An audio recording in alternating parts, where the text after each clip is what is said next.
viendo justamente cuando estaba discutiendo con su compañero, ¿no? Sobre lo que es que está afectada la capacidad vital forzada, me puedo dar cuenta que este es un fumador que lleva años, ¿no? De la noche a la mañana tú no vas a tener un patrón mixto. O sea, como han visto, sí, hay consecuencias rápidas sobre el patrón obstructivo, pero el que dañe el parénquima pulmonar afectando el patrón restrictivo, eso es cuestión de años, ¿no? No es puede fumarse un cigarrito como lo critican a su compañero, ¿no?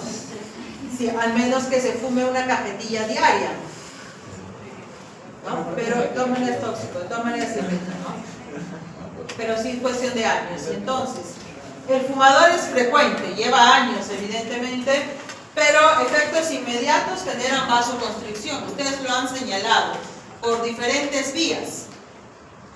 ¿Sí? Hemos visto, me han mencionado y es pertinente hablar del sistema, ¿dónde está? El sistema nervioso autónomo, ¿dónde se me perdió? Acá está, ¿no? Parasimpático, ¿no? Que tiene receptores muscarínicos semejantes, que pueden, ¿no? M3, que van a estimular para que esta acetilcolina, ¿no? Según estos receptores genere broncoconstricción. Por allí, o sea, todos estos efectores provocan esta activación parasimpática. Ahí hay uno. Aparte, son sustancias irritantes que desencadenan una serie de respuestas inflamatorias que me han dicho aumento de la permeabilidad vascular mediante mediadores inflamatorios. Me han dicho hipersecreción de moco, inclusive me han hablado de los ruidos respiratorios que nos ayudan también a delimitar esto. Entonces, aumentos de secreciones. Que todo esto genera un edema inflamatorio. Y encima que ayudan a esto mediadores del estrés oxidativo, porque los componentes del cigarro son fuertemente estimuladores de estrés oxidativo, llevándonos, por ejemplo, como dice su compañera, a la producción del factor de crecimiento epidermal, que es un mediador proinflamatorio también, ¿no?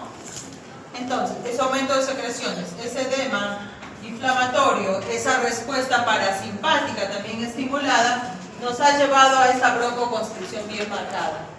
Y todos juntos como dicen bien claro ustedes, han llegado a disminuir la luz, ¿no? Todo ello ha llevado a disminuir la luz de los bronquios, ¿no? Llevando entonces a un aumento de la resistencia a las vías aéreas. Ustedes lo han dicho de diferentes maneras, donde disminuye entonces el flujo de aire, se complica, ¿no es cierto? Ahora, nosotros si tenemos problemas, ¿no?, de flujo de aire, ¿qué es más fácil o qué es más difícil de pasar? ¿El flujo de aire del ambiente hacia los pulmones o de los pulmones hacia el ambiente? ¿Qué es más difícil, mejor les preguntaré? ¿Cuál se complica más? ¿El ingreso del aire o la salida del aire? A ver, vamos a ver, ¿cuál se complica más? Levante la mano los que dicen la inspiración. Levante la mano los que dicen inspiración.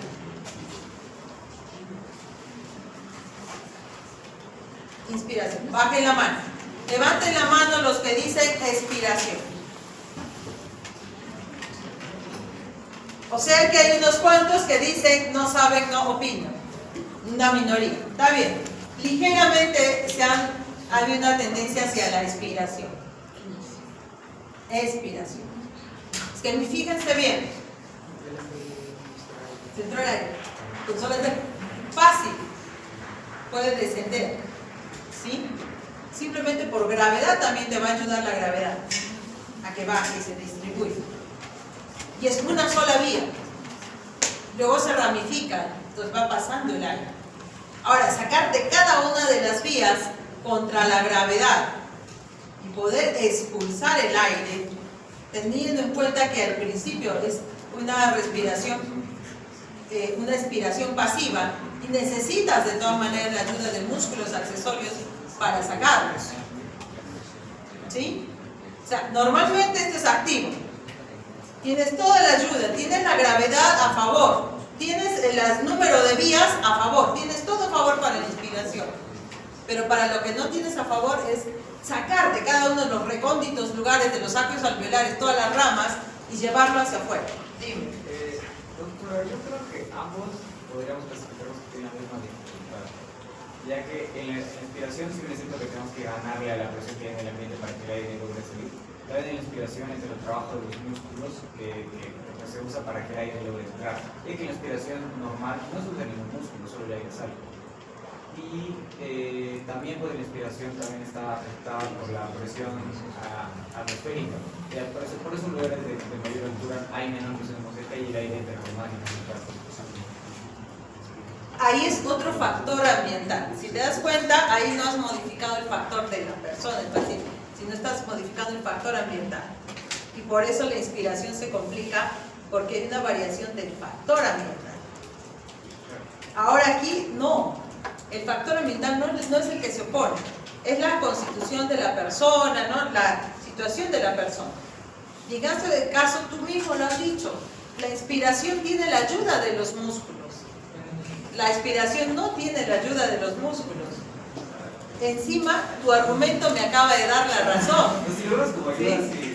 Sí. Pero está muy bien, necesito tener algunos pensantes que no graben un caso clínico por grabar, porque si les cambiamos la figura, se pierde. Si ustedes se aprenden un caso clínico ahora, de pronto les ponen un examen, un caso clínico muy parecido, y ustedes felices, tienen su 20 y se van felices, ¿no? Pero si ustedes son alumnos pensantes, se tienen que buscar la explicación porque jamás, cuando vean a sus pacientes, jamás todo es igual. O sea, si yo les pongo así, así, así, no les van a venir. La situación de cada paciente no es igual. Todos tienen varias variantes entre uno y otro. Hasta acaba de decir el aspecto de la presión atmosférica. Ya está cambiando la historia. Entonces, si ustedes les mueven un poquito la historia, van a fallar porque están grabándose. Ustedes quieren clases completamente puro caso clínico. Me grabo el caso clínico, ¿no? Me grabo el caso clínico, no sé por qué, pero yo sé que el caso clínico, ¿cuál es la respuesta? Pero si me mueven un poquito la figura, me pierdo. Cuidado con eso. Pero por ejemplo, que me acaba de acordar, la acción de masticar coca o... pues me parece... Ese mate la risa, pero a mí me trae el masticar coca recuerdos. Cuando yo ya no jalaba, estaba en pleno nido de águilas, estaba subiendo el Misty, y otros que estaban subiendo esa. Nunca masticó coca y la primera vez que mastiqué fue en pleno subida del Misty. Ayuda a disminuir esto de la broncoconstricción de la glucosa, a que la dificultad respiratoria en las alturas la disminuye el acto de masticar coca. A mí me ayudó, nunca había masticado coca en mi vida. Y yo ya no podía, me dejaron atrás mis compañeros, los franceses, los canadienses, tenían pues bastante práctica. Ya subieron, me dejaron atrás y por ahí pasaron y se apiadaron de mí, me dieron a masticar coca y llegué a la cima. No, este es un estímulo.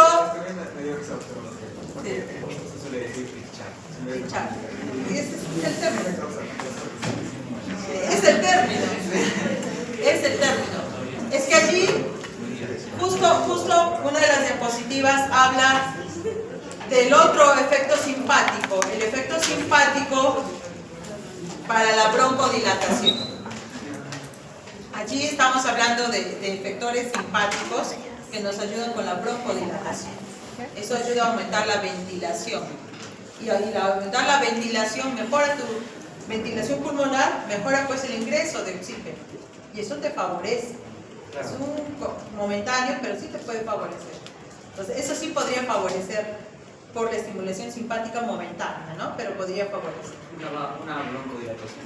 Sí, exactamente. Porque si se fijan acá, estamos hablando del efecto parasimpático, estamos en receptores muscarínicos M3, estamos hablando de broncoconstricción.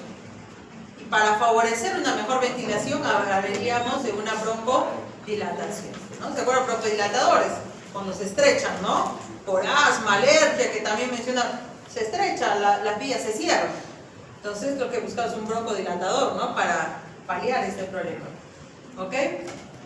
Vale. Y como les decía, ustedes todos los caminos que ustedes han elegido, todos los caminos nos llevan a Roma, nos dice, ¿no? Todos los caminos llevan a Roma. Y algunos han estado complementando otros caminos. Y si ustedes han escuchado a todos sus compañeros, todos estaban correctos. Y si había algo que se equivocaba, les iba corrigiendo en el camino y seguíamos avanzando. Y todos los caminos llevaban. Entonces aquí estaba el centro, ¿no? El centro de la pregunta. Cualquiera de estas variables aportaba a ¿qué? Disminuir la luz de los bronquios, y eso conllevaba, de las vías respiratorias en general, no solo bronquios, vías respiratorias en general, conllevaba un aumento de la resistencia. ¿Por qué digo en general? Porque se concentraban todos en los bronquios, pero los que estaban más afectados todavía eran las bronquiolos. Esas pequeñas vías son las más afectadas todavía, ¿ya? Y como dicen, para buscar que no haya este problema de hipoventilación, etc., que no ingrese poco aire, para tratar que aumente el flujo aéreo, ¿no es cierto?, aumentar el trabajo respiratorio.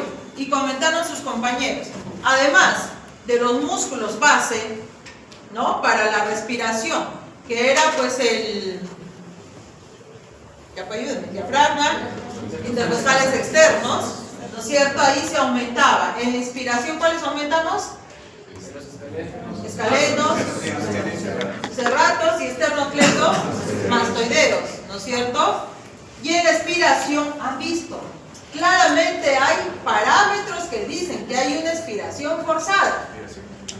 Necesidad de una expiración forzada. Tenían que ayudar, por ejemplo, los abdominales para empujar. ¿A quién? Al diafragma, ayudando al diafragma. O sea, los abdominales presionan más al diafragma para que el diafragma lo faciliten que suba y poder expulsar el aire, ¿sí? Porque ese aumento de la resistencia afecta bastante la expiración. Además, hablaron los intercostales internos, que se oponen, son literalmente opuestos a los intercostales externos, ¿sí? Entonces, ayudando en la expiración. Como acá hay un mayor trabajo, disminuye hablaron claramente, se provoca la hipoventilación. Y entonces las medidas para darnos cuenta que hay ese problema, pues es la FVC, FEV1. Sobre todo aquí, para obstrucción de vías FVC, capacidad vital no es muy marcado. Lo que sí es marcado es el FEV1, porque tienes que botar con fuerza. Ese es uno. Otro, la capacidad, ¿qué se llama la capacidad? Residual. Funcional. ¿De qué está compuesta? ¿De qué volúmenes está compuesta la capacidad residual funcional? ¿De qué está compuesta? ¿De qué volúmenes?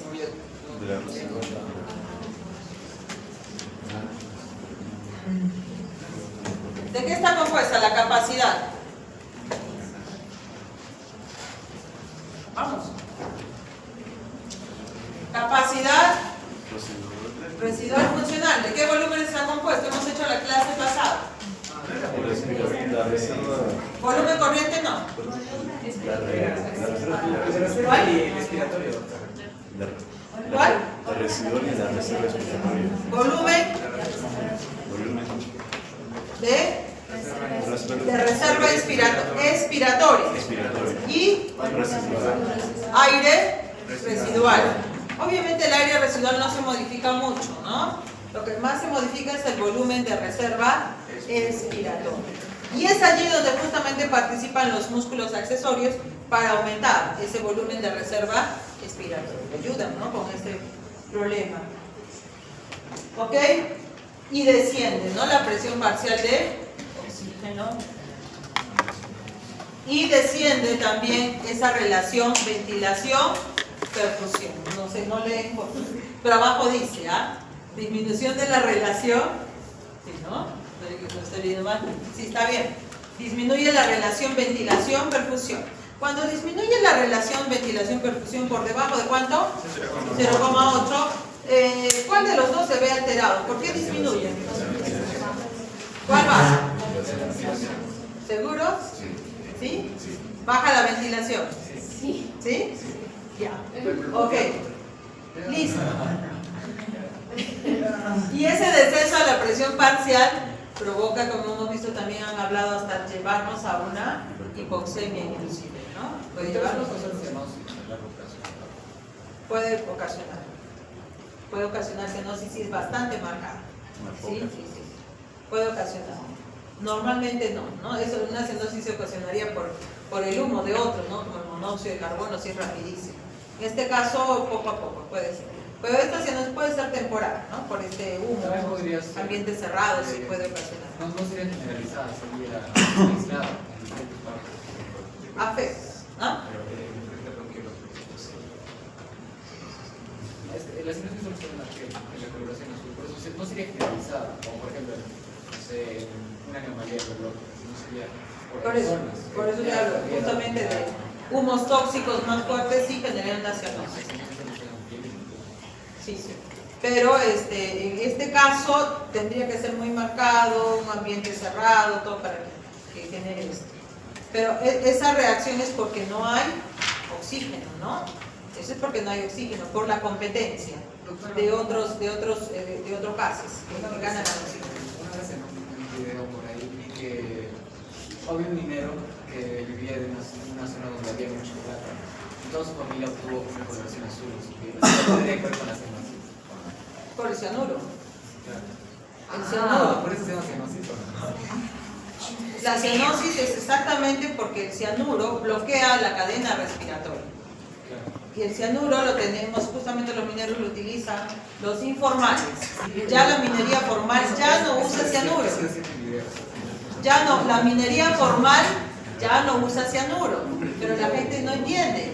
Quien usa cianuro, entiéndenlo, que son los mineros informales o lo de pequeña minería. Ya la tecnología para aislar el oro en minas grandes y formales ya no usa el cianuro. El cianuro es peligroso no solo líquido o en forma de gas, y a veces tenían las minas tenerlas en socavón, ¿no? En profundo, ambiente cerrado y soltar ahí se les el cianuro, todos perecen pero automáticamente, sí. Peligroso. Ajá.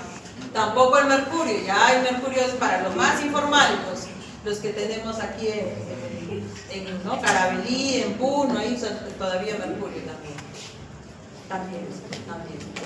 Esas medidas ya deberían haber desaparecido estas técnicas, porque el cianuro es fatal, rapidísimo. Mercurio también, terribles son. Y provocan eso, bloquean la cadena respiratoria y en un 2x3 se elimina. Bueno, acá hay unos pulmones, imagínense los nomás, acá. Listo. Una fotito, por favor, de ellos. ¿Ya? Para el registro. ¿Podríamos tener una postura iniciática esta donación? No, es que no se puede demorar mucho en los comentarios, solo sería una pausita activa. Párense y siéntense, a ver. Párense a ver si logran hacer lo mismo que la diapositiva.